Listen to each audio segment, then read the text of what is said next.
Selamat siang, salam dan bahagia. Untuk materi hari ini kita akan membahas tentang fluida dinamik.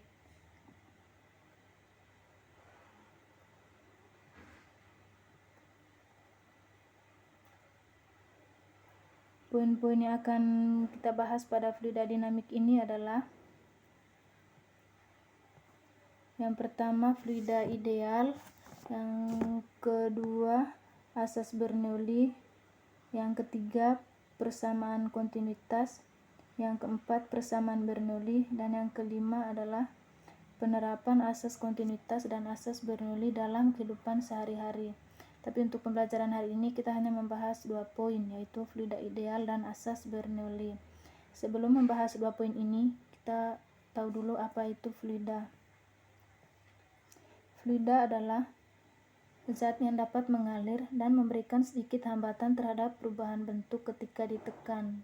Contoh dari fluida adalah air, minyak goreng, udara, gas oksigen, oli, dan lain-lain. Sedangkan untuk fluida dinamik, yaitu fluida yang sedang bergerak atau mengalir. Contohnya air atau minyak yang sedang mengalir. Nah, selanjutnya kita akan masuk ke fluida ideal dan asas Bernoulli. Fluida ideal adalah fluida yang tak kompresibel. Dia berpindah tanpa mengalami gesekan dan alirannya adalah stasioner. Fluida ideal ini mempunyai sifat-sifat. Yang pertama, aliran fluida dapat merupakan aliran tunak atau steady atau tidak tunak non-steady. Jika kecepatan V di suatu titik adalah konstan terhadap waktu, maka aliran fluida ini dikatakan tunak. Contoh dari aliran tunak adalah arus air yang mengalir dengan tenang pada saat kelajuan alirannya rendah. Sedangkan pada aliran tak tunak, kecepatan V di suatu titik tidak konstan terhadap waktu. Contoh aliran tak tunak adalah gelombang pasang air laut. Sifat yang kedua adalah aliran fluida dapat termanfaatkan atau kompresibel atau tak termanfaatkan incompressible.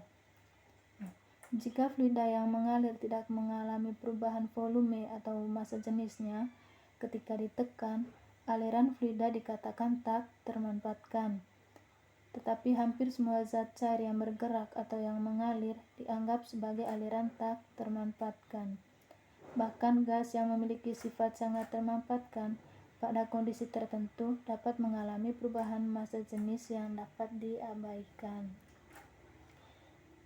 Sifat yang ketiga adalah aliran fluida dapat merupakan aliran kental atau viskos atau tak kental non-viskos. Contoh aliran kental atau viskos adalah madu. Contoh aliran tak kental atau non-viskos adalah air dan lain sebagainya.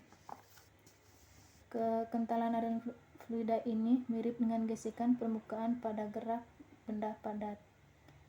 Sifat yang kelima adalah aliran fluida dapat merupakan aliran garis arus atau streamline atau aliran turbulen. Aliran garis arus adalah aliran fluida yang mengikuti suatu garis. Dia lurus melengkung yang jelas ujung dan pangkalnya. Di dalam aliran tunak, kecepatan pada suatu titik tertentu adalah tetap. Ini adalah gambaran garis alir.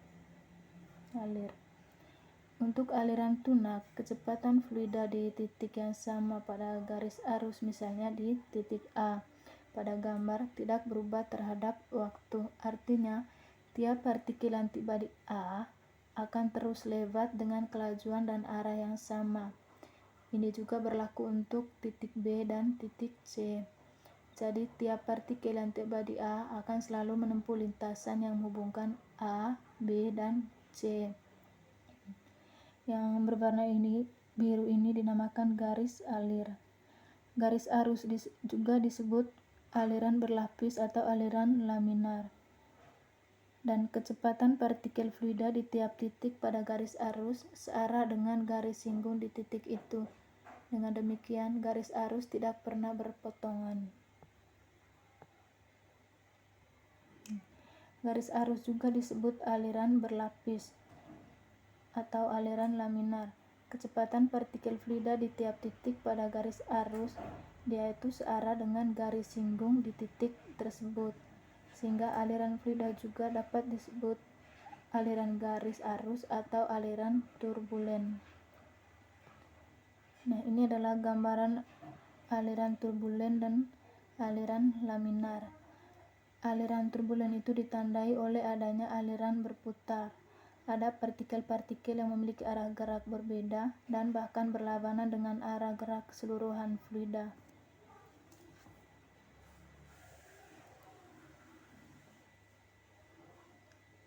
Atau contoh singkatnya dari aliran turbulen dan aliran ini, untuk mengetahui apakah itu aliran turbulen atau aliran laminar, misalnya kita cukup menjatuhkan sedikit tinta atau pewarna ke dalam zat cair, misalnya dalam air.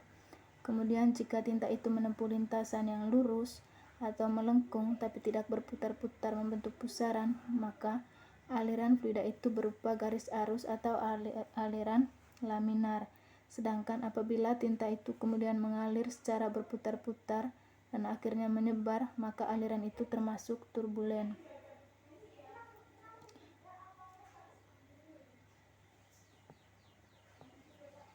Yang berikut adalah prinsip Bernoulli. Prinsip Bernoulli adalah sebuah istilah di dalam mekanika fluida yang menyatakan bahwa pada suatu aliran fluida, peningkatan pada kecepatan fluida akan menimbulkan penurunan tekanan pada aliran tersebut. Prinsip ini sebenarnya merupakan penyederhanaan dari persamaan Bernoulli yang menyatakan bahwa jumlah energi pada satu titik di dalam suatu aliran tertentu dia sama besarnya dengan jumlah energi di titik lain pada jalur aliran yang sama. Secara umum terdapat dua bentuk persamaan Bernoulli. Yang pertama berlaku untuk aliran tak termanfaatkan dan untuk fluida termanfaatkan.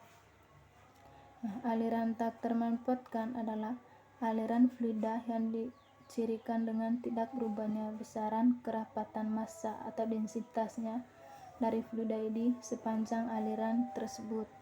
Contoh dari aliran tak termanfaatkan adalah air dan berbagai jenis minyak, emulsi, dan lain-lain.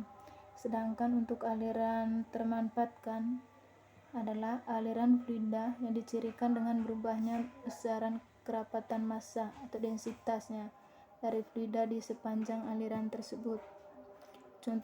Contoh dari aliran termanfaatkan adalah udara, gas alam, dan lain-lain.